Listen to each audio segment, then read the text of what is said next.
In today's episode, I'll be trying to turn the strongest Jujutsu Sorcerers as the Gotei 13 captains together with their lieutenants.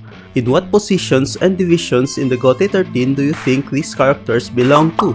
Let's find out together in a few seconds. But wait, this video contains spoilers, so I advise you to watch at your own risk. So strap in, let's grab our pencil, and let's draw, even if we are.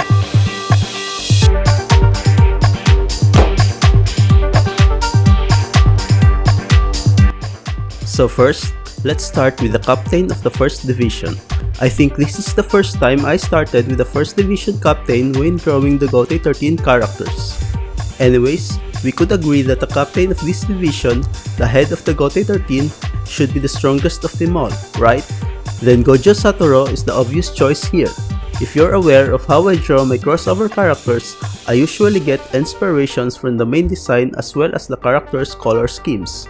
As Jujutsu Sorcerers don't have that much of a color scheme such as Gojo, so I had to experiment a little bit for him to look more unique but simple at the same time.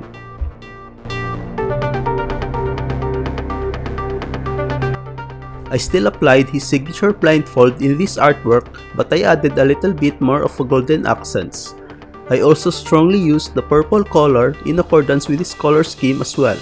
In addition, I added emblem-like buttons and colored them in red and blue as a reference to his red and blue course techniques. I also made his cape look different than the standard Haori of the Gotei 13. And of course, I made the dude handsome. Just look at that sexiness.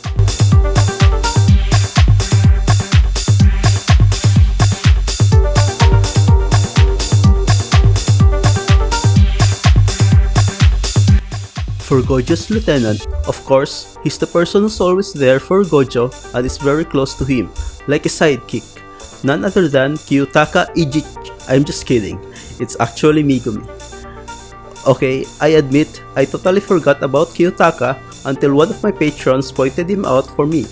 Ijichi is actually the right choice here, but I think Megumi is not a bad choice either. Because of the Gojo and Megumi's father and son relationship, I happen to choose him. And since Gojo adopted him as a child, we could say Gojo mentored him to become a sorcerer. I also like the idea of having a strong first division lieutenant, although Megumi is also very worthy of a captain position.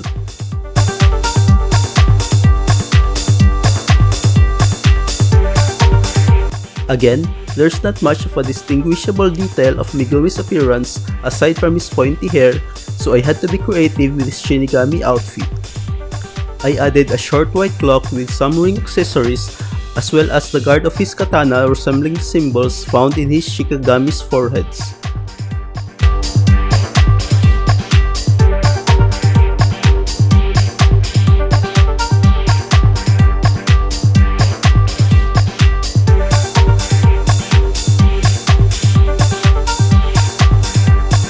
For the second division, in charge with the assassination and undercover operations, I picked Kento Nanami for the captain position. Because of his very serious demeanor and precise calculated movements, I think he's a top choice as the captain of the second division. He's also very knowledgeable in the outside world since he's a former salaryman. Not to mention that he had a very high resemblance to Lloyd Forger from Spy X Family, who's also an undercover spy.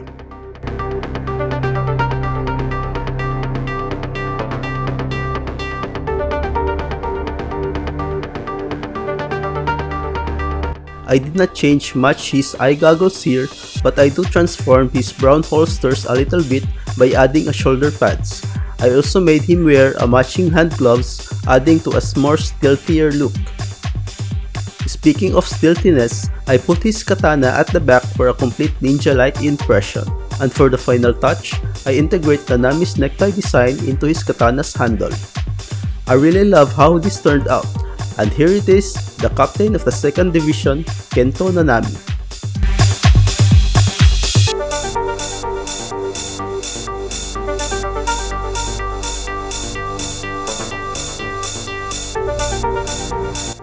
To be honest, I really have no idea who to put as the lieutenant of the second division. It's either someone who's both close to Nanami and have the means of performing assassinations. Anyways, I decided to pick Maki Zenin. Of course, you might be thinking she belonged in the 11th division because of her lack of cursed energy, and I somewhat agree, but I think Maki's character may also suitable in this division. As Maki is an expert in a wide variety of weapons, this ability may be a perfect in undercover missions. Nanami and Maki's partnership, alongside with Naobito Zenin in their fight against Dagon, is also one of the reasons I chose her.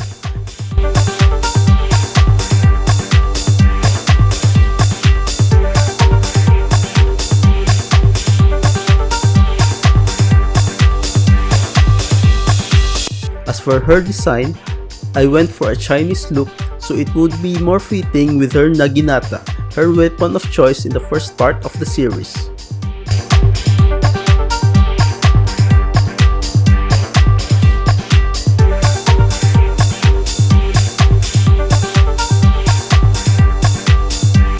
As for the captain of the 3rd Division who's responsible in gathering intelligence and information, I can't find someone strong enough and more fitting other than Mei Mei.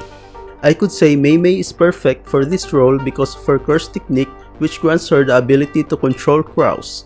These crows are perfect in gathering incoming and outgoing information as well as monitor specific places. She seems a very intelligent character as well, so it would be a big plus in the division.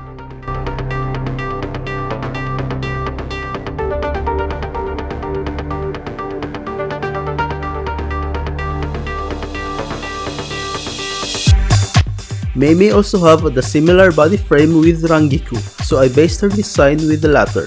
Her hair design is also one of the most unique designs I've ever seen in anime, so I just leave it as it is, and just add some accessories at the tip of the braid. I also tack her uniform both on her forearms to add to her distinctive look.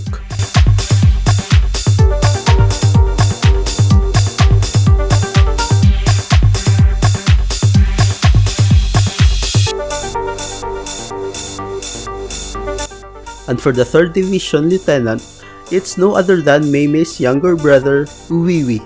I know that this videos is for the strongest Jujutsu Sorcerers only, but since Wiwi is typically very useful in the battlefield with his ability to counter domains and his teleportation ability, I think he's more than deserved the lieutenant position. Also, Mei Mei trusts her little brother very much, and I think it would be fun to have a kid in the lieutenant position similar to Kenpachi's Yachiru.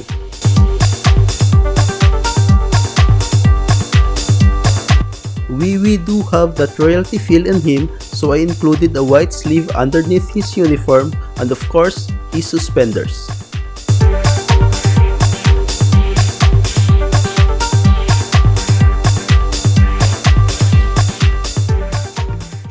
Thank you so much for watching. If you want to see the second part of this video a week early, see the link in the description below.